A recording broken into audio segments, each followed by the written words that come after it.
The G scale. This is where the beauty of the fifths tuning really comes into play and where it's really different than a guitar. Now you may know that a scale is whole step, half step, whole step, whole step, whole step, half step.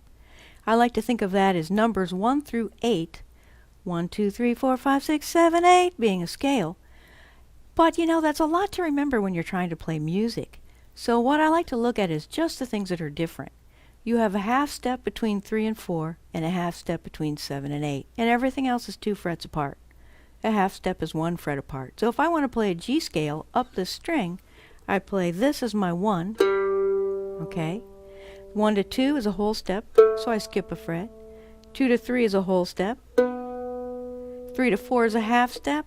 4 to 5 is a whole step. 5 to 6 is a whole step.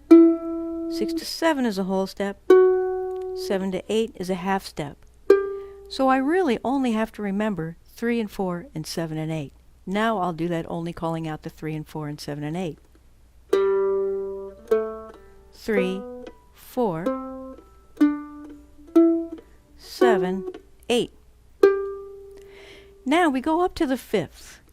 1, 2, 3, 4, 5.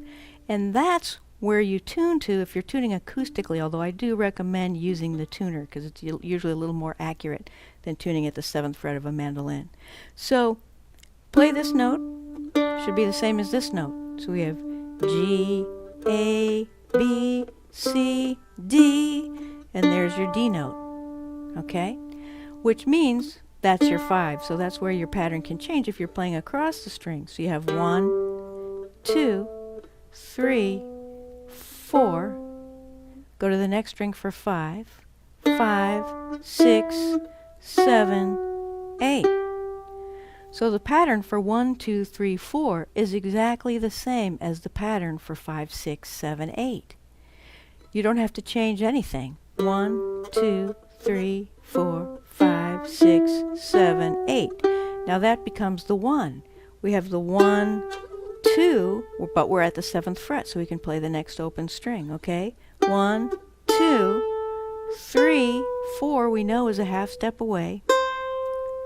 5, 6, 7, 8.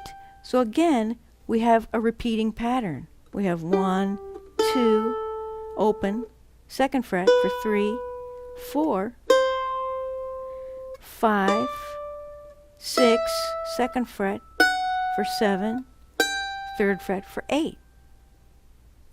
So that's your G scale. Practice those notes and then play your scales with the play along.